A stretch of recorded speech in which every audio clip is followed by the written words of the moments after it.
Essa tese eu tirei do STF Informativo 1036, ainda de 2021, é uma tese que foi veiculada pelo Supremo Tribunal Federal na ADI 4636.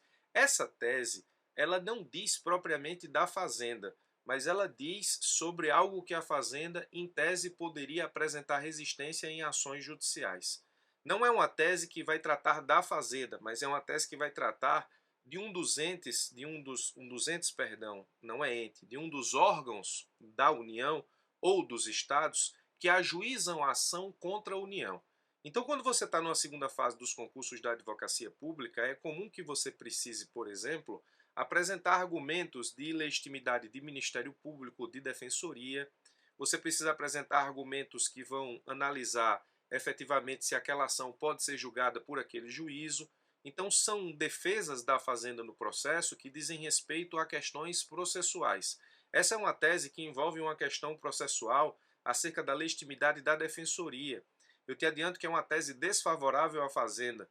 Então, provavelmente, se isso cair na sua prova de segunda fase peça, você não vai poder apresentar essa preliminar de legitimidade, mas isso pode cair, por exemplo, para a feitura de um parecer, ou isso pode cair para que você apresente como preliminar se o examinador pedir para que você ultrapasse a jurisprudência do Supremo Tribunal Federal, e isso é bastante importante. Em algumas peças de segunda fase dos concursos da advocacia pública aqui, eu peço para que você enfrente a ilegitimidade do Ministério Público, por exemplo, para requerer via ação civil pública, digamos, a entrega de determinado medicamento para uma única pessoa. Eu peço para que você apresente ilegitimidade sobre esse ponto. Aí você diz, professor, mas por que eu tenho que apresentar ilegitimidade sobre esse ponto se existe jurisprudência favorável ao Ministério Público no ponto? O examinador ele pode pedir para que você defenda a Fazenda e não concorde com a jurisprudência. Ele pode pedir isso sim. Ele pode dizer lá que na peça você precisa apresentar a ilegitimidade do MP. E se ele fizer isso, você ressalva a jurisprudência e apresenta a ilegitimidade do MP no caso concreto. Então, se o examinador te pedir para apresentar essa ilegitimidade da tese que nós vamos analisar aqui, a tese 91 de todos os cursos e a tese 16 desse curso, você vai precisar fazer isso em prova. Então, a ADI 4636 trata de um tema que está em direito constitucional, direito processual civil, é tese desfavorável à Fazenda, mas que pode estar na sua segunda fase. O tema é pessoas jurídicas e hipossuficiência para assistência judiciária gratuita. Obviamente que se a gente está falando de assistência judiciária gratuita, a gente está falando de defensoria. A defensoria é um adversário, no bom sentido, da advocacia pública, porque ocupa muitas vezes o outro polo da relação processual, defendendo interesses de pessoas hipossuficientes, e obviamente a gente vai ter aí, na qualidade de procurador, que defender o Estado. Alguns pleitos da defensoria são viáveis, outros não. Então a gente vai ter que estudar efetivamente o que o Supremo definiu aqui, exatamente nessa ADI 4636, e eu vou te explicar como isso pode cair no teu concurso.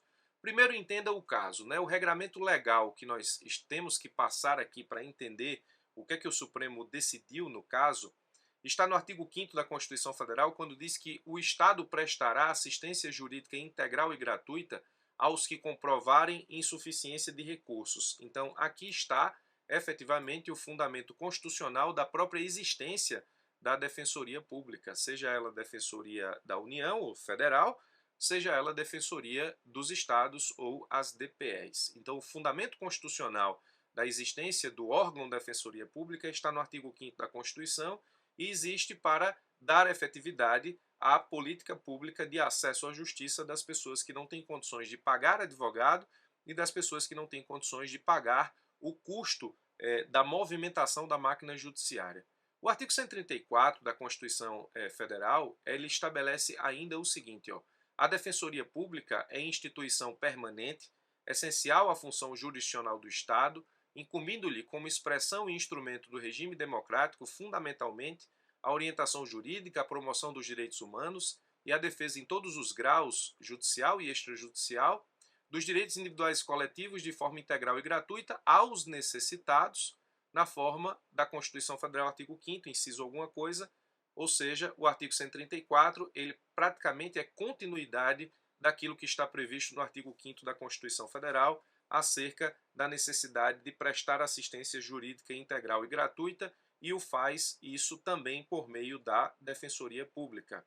Nós temos, portanto, então aqui a orientação constitucional de como o Estado vai efetivar essa política pública de acesso ao poder judiciário para as pessoas que não têm condições de pagar os seus representantes, aqueles com capacidade postulatória, e para as pessoas que não têm como pagar o custo da manutenção, ou melhor, da movimentação da máquina judiciária, tá? Então vamos prestar bastante atenção nisso. Você poderia estar se perguntando aí, professor, eu quero ser procurador. Por que danado eu estou estudando então defensoria pública? Na verdade, você não está estudando defensoria pública para fazer concurso de defensor.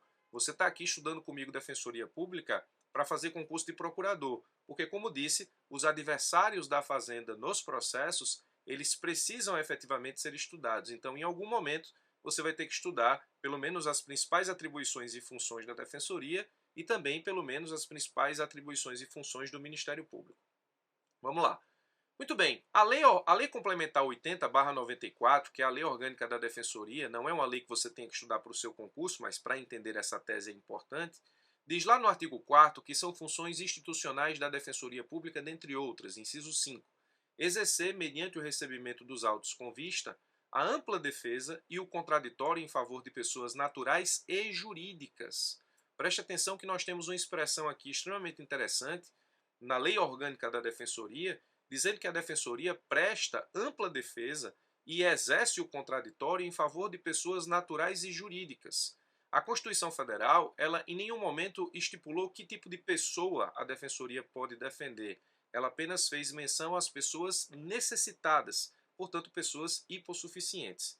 E continua dizendo, em processos administrativos e judiciais, perante os órgãos e em todas as instâncias, ordinárias ou extraordinárias, utilizando todas as medidas capazes de propiciar adequada e efetiva defesa de seus interesses. Então está aqui. A Ordem dos Advogados do Brasil, portanto, ela ingressou com ação direta de inconstitucionalidade no Supremo, a ADI 4636, exatamente por entender que quando a Defensoria, na sua lei orgânica, estabelece a defesa de pessoas jurídicas hipossuficientes, ela estaria extrapolando o limite constitucional e atendendo efetivamente aí uma demanda que não estaria dentre as suas instituições, dentre as suas funções institucionais, atribuições institucionais. A OAB, obviamente, está pensando aí numa reserva de mercado, né? Porque se a defensoria ela pode apresentar processos em defesa de pessoas jurídicas hipossuficientes, em tese, essas pessoas jurídicas hipossuficientes, se elas não têm a defesa da defensoria, elas precisam arrumar dinheiro para contratar um advogado, o que seria efetivamente uma reserva de mercado. Agora, a tese é importante para a Fazenda, por quê? Se o Supremo tivesse dito que pessoas jurídicas não podem ser hipossuficientes e você tivesse na sua prova uma pessoa jurídica hipossuficiente sendo defendida pela defensoria, você poderia alegar a ilegitimidade da defensoria. Mas a tese ainda é importante para a Fazenda, porque se a defensoria estiver defendendo uma pessoa jurídica que não tem condições de ser classificada como hipossuficiente, você ainda assim pode levantar essa preliminar de ilegitimidade, ou seja, da ilegitimidade da defensoria enquanto exercício da capacidade postulatória para a representação daquela pessoa jurídica, se isso estiver no seu enunciado. De novo, repito, conquanto pareça estranho estarmos estudando defensoria aqui, não estamos estudando defensoria para defendê-la, mas estamos estudando defensoria para atacá-la em processos em que você, na qualidade de procurador, precise fazer isso. Beleza? Vamos dar continuidade.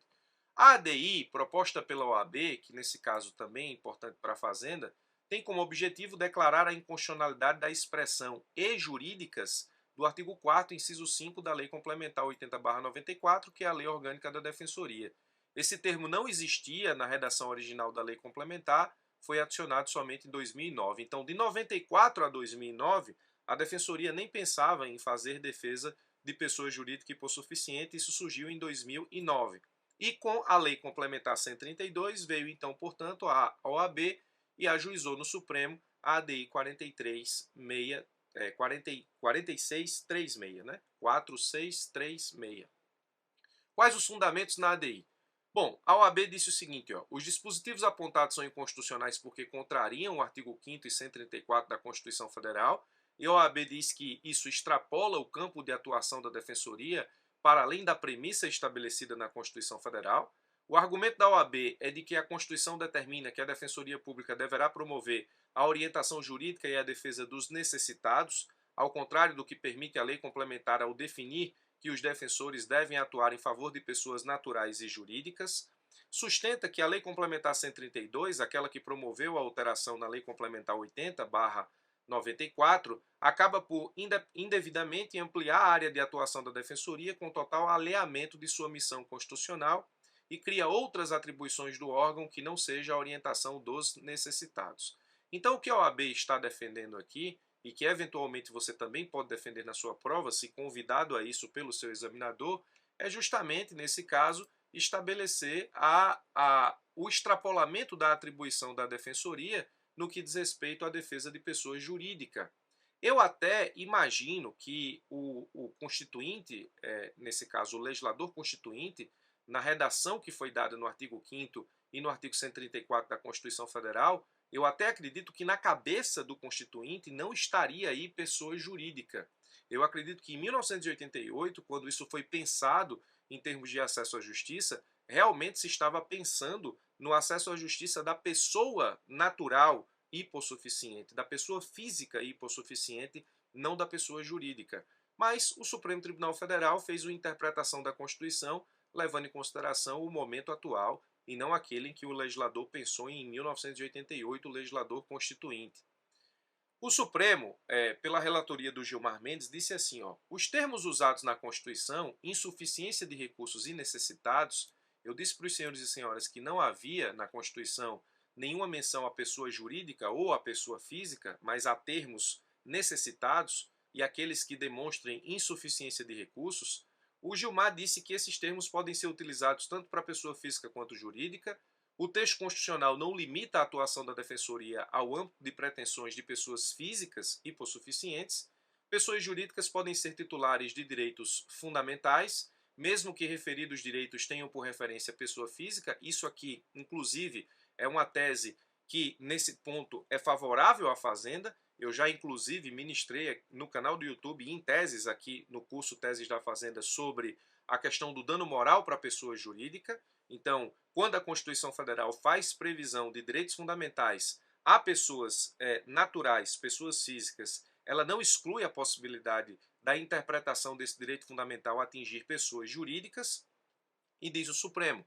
Assim, não haveria por recusar às pessoas jurídicas as consequências do princípio da igualdade, nem o direito de resposta, o direito de propriedade, o sigilo de correspondência, a inviolabilidade de domicílio, as garantias do direito adquirido, do ato jurídico perfeito e da coisa julgada. O Gilmar Ferreira Mendes está dando exemplos de quando a Constituição prevê direitos fundamentais para pessoas físicas que alcançam pessoas jurídicas. Os direitos fundamentais à honra à imagem, ensejando pretensão de reparação pecuniária, também podem ser titularizados pela pessoa jurídica. A súmula 227 do STJ diz que a pessoa jurídica pode sofrer dano moral, o Estado também pode sofrer dano moral, então, pessoa jurídica também pode obter gratuidade da justiça desde que a insuficiência de recursos seja devidamente comprovada. Então, para o Supremo, para o Gilmar Ferreira Mendes, que foi o voto vencedor, pessoa jurídica pode ser hipossuficiente para a prestação de serviço de assistência gratuita. Isso foi o que decidiu o Supremo Tribunal Federal na ADI que estamos analisando.